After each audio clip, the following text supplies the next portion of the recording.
नमस्कार मित्रांनो, तुम्हा सर्वांचे माझ्या YouTube चॅनलमध्ये खूप खूप मनापासून स्वागत आहे। तुम्ही तुमच्या सकाळची सुरुवात घरी वेदना किंवा अस्वस्थतेने करता का? किंवा तुमच्या बाबतीत असं घडते का की जेव्हा तुम्ही अंथरुणावरून पाय खाली ठेवता तेव्हा गुडघे दगडासारखे अडकून पडतात? असं वाटतं पायऱ्या चढताना कुणीतरी सांध्यांच्या मध्ये सुया किंवा नखे टोचली आहेत असं वाटतं का? आज ही वेदना केवळ 60-70 वर्ष किंवा 80 वर्ष वयाच्या वृद्धांपुरती मर्यादित नाहीये, तर 30 वर्ष वयाचे तरुण देखील या कडकपणा आणि वेदनेनं ग्रस्त आहेत। आम्ही महागडी वेदनाशामक औषधं किंवा फवारणी किंवा सुगंधी तेल बाजारातून घेतो, पण तुम्ही कधी लक्षात घेतलंय का की त्यांचा प्रभाव फक्त 1 किंवा 2 तास टिकतो, कारण त्यांना फक्त वेदना ऐकू येतात, ते रोगाच्या मुळाशी काम करत नाहीत। आज मी तुमच्यासोबत एक संशोधन आधारित घरगुती मालिश तेल सामायिक करणार आहे, ज्याचा मुख्य आधार अशी गोष्ट आहे जी ऐकून तुम्हाला आश्चर्य वाटेल आणि जी तुम्ही नेहमी कचरा आहे असं समजून फेकून देता, ते आहे लिंबू। जर तुम्ही हा व्हिडिओ सतत आणि पुढे पाहत असाल तर तुम्हाला कळेल की लिंबाची साल तुमची वेदना आणि दलदल कशी कमी करू शकते। हे तेल कसं बनवायचं हे मी तुम्हाला शिकवण्यापूर्वी तुम्हाला एक अतिशय महत्त्वाची गोष्ट समजून घेतली पाहिजे। बरेच लोक विचारतात की पाऊस सुरू होतात किंवा थंडी वाजतात, आपले गुडघे पूर्णपणे अनियंत्रित होतात किंवा वेदना वाढतात। आयुर्वेदानुसार आपलं शरीर वात, पित्त आणि कफ या 3 दोषांनी बनलेलं आहे। थेट वात दोष म्हणजेच वात दोषांशी संबंधित आहे। पावसाळ्यात हवेतील आर्द्रता वाढते आणि हिवाळ्यात थंड होते। या दोन्ही गोष्टी उत्साह वाढवतात। जेव्हा वात वाढते तेव्हा सांध्यांमध्ये तयार होणारे वंगण कोरडे होऊ लागते आणि हाडं एकमेकांवर चोळायला लागतात। सर्दीमुळे आपल्या रक्तवाहिन्या आकुंचन पावतात आणि सांध्यांमधील रक्तप्रवाह मंदावतो। म्हणूनच त्यामुळे सामान्य तेल काम करत नाही। आपल्याला कढईमध्ये गरम केलेलं तेल हवंय, हे आपल्या नसा उघडू शकते आणि गोठलेली हवा बाहेर काढू शकते। लिंबू, फळाची साल आणि तिळाच्या तेलात अशा गोष्टी असतात, जेव्हा या दोन्ही गोष्टी एकत्र मिसळल्या जातात तेव्हा तीच गोष्ट ते पूर्णपणे करतात। तुमची हवा बाहेर काढा आणि तुमची जळजळ मुळापासून दूर करा। यामुळे रक्ताभिसरण वाढते, म्हणून लिंबू पिळून घ्या आणि साल फेकणं थांबवा। संशोधन असं दर्शवतं की लिंबाच्या सालीमध्ये तेलामध्ये लिमोनिन नावाचा घटक असतो, जो एक अतिशय शक्तिशाली दाहक विरोधी एजंट आहे। सांधेदुखीचं खरं कारण अस्थिमज्जांची जळजळ आहे। जेव्हा तुम्ही या तेलानं मालिश करता तेव्हा ते तुमच्या त्वचेतील लहान छिद्र असलेल्या त्वचेच्या छिद्रांमध्ये जाऊन जळजळ शोषून घेते, सूज दूर करते। हे कळ जीवनसत्व आणि कोलेजननं समृद्ध आहे, जे कोलेजन विघटन रोखण्यासाठी आपल्या कार्टिलेजचं आरोग्य सुधारण्यास मदत करते, त्याला बरे होण्यास मदत करते। हे तेल रक्तवाहिन्यांचे रक्त परिसंचय इतकं वेगानं करते की गोठलेली कडकपणा स्वतःच वितळायला लागते। जरी गुडघे पूर्णपणे खराब झाले असतील तर हे तेल तुमच्याकडे असलेलं वंगण परत आणण्यास मदत करते आणि तुमच्या खराब झालेल्या गुडघ्यांची जळजळ दूर करण्यास मदत करते। आता तेल कसं तयार करावे ते जाणून घ्या। त्याची योग्य पद्धत तुमच्याकडे आलीच पाहिजे आणि त्यानंतर मी तुम्हाला सांगणार आहे की काही गोष्टी तुम्ही तुमच्या सवयींमध्ये समाविष्ट केल्या पाहिजेत। काही खाद्यपदार्थ, तेल कसे बनवायचे ते इथं आहे। आपल्याला अशा वस्तूंची गरज आहे ज्या उबदार असतील आणि नैसर्गिक वेदनाशामक म्हणून काम करतील।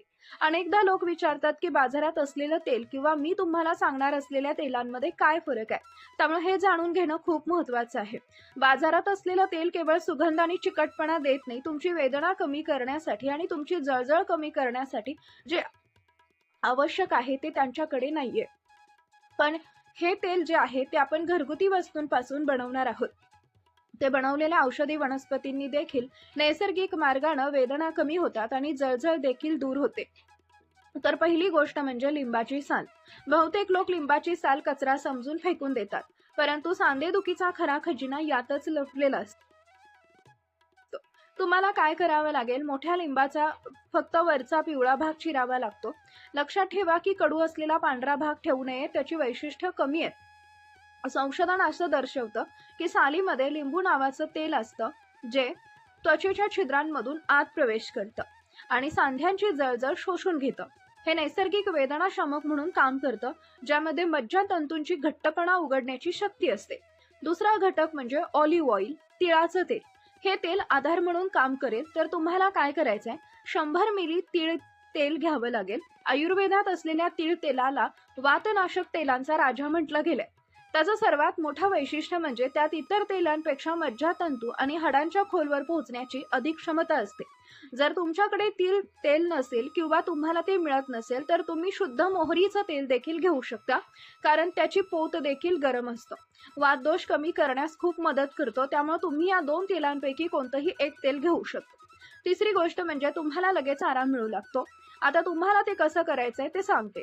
तुम्हाला लोखंडी किंवा पोलादाचं भरत काम घ्यावं लागेल. प्रथम आपण ते ऑलिव्ह ऑइलमध्ये मिसळणं आवश्यक आहे. जे तुमच्याकडे जे काही असेल ते मोहरीचं तेल घ्या. उष्णता कमी ठेवावी लागते. आता त्यात 1 ते 2 लिंबा किसून घेता येतात. फरसबी, कोथिंबीर, लसूण आणि बडीशेप घाला. खोबरे हलके तांबूस होईपर्यंत मंद आचेवर भाजून घ्या.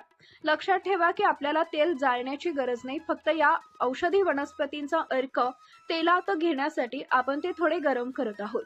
शिजल्यावर गॅस पूर्णपणे बंद करा. आता सर्वात महत्त्वाची गोष्ट म्हणजे जेव्हा तेल कोमट राहते तेव्हा त्यात भीमसेन कापूर वाटून मिसळा.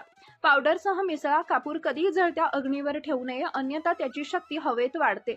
जे पूर्णपणे थंड झाल्यावर ते गाळून काचेच्या बरणीमध्ये ठेवा. अनेकदा लोक चुका करतात. तुम्ही काय करत आहात? तेल लावा आणि ते हवेत पसरू द्या. ही पद्धत पूर्णपणे चुकीची आहे. तुम्हाला काय करावं लागेल? सर्वप्रथम जिथे वेदना होत असतील तिथं गरम पाण्याच्या पिशवीने 5 मिनिटं कोरडं करावं लागेल. त्वचेची छिद्र भिजवून उघडतात आणि तेल आत जाण्याचा मार्ग शोधतं.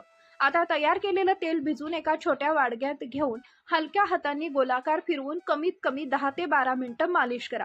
मसाज केल्यानंतर बाहेरील थंड हवा तिथं जाऊ नये म्हणून त्या भागाला सुती कापडानं किंवा गुडघ्याच्या टोपीनं झाकून ठेवा. वारा असेल तर वाहत दोष वाढेल. जर तुम्ही झोपेत असताना दररोज रात्री हा मसाज केला तर 3 आठवड्यांपर्यंत तुम्हाला दिसेल की पायऱ्या चढणं तुमच्यासाठी खूप सोपं होईल. तुम्ही किती उभं राहून काम केलं तरी वेदना वाढणार नाही. हे तेल बाहेरून काम करेल, परंतु आतून पोषण देखील आवश्यक आहे. सांधेदुखीच्या रुग्णांनी आंबट वस्तू, विशेषतः फ्रीजमध्ये ठेवलेले दही, लोणचे, आईस्क्रीम सारख्या तूप, थंड वस्तू पूर्णपणे टाळल्या पाहिजेत, कारण ती वाढतच जाते. जणू ती मकातच होती. हे देखील टाळायला हवे. तुमच्या आहारात कॅल्शियमयुक्त पदार्थांचं सेवन वाढवा. सकाळी रिकाम्या पोटी भिजवलेले 2 अक्रोड खाण्यास सुरुवात करा. गुडघ्यांच्या तेलासाठी हे सर्वोत्तम उपाय आहे.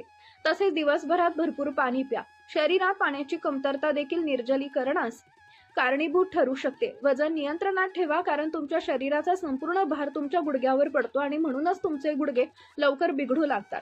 अन्न आणि तेलासह दररोज रात्री तुमच्या पायांच्या तळव्यांवर मालिश करा, कारण अंगठ्याचा खालचा भाग हा सांध्यांच्या आरोग्यासाठी सर्वात महत्त्वाचा भाग आहे.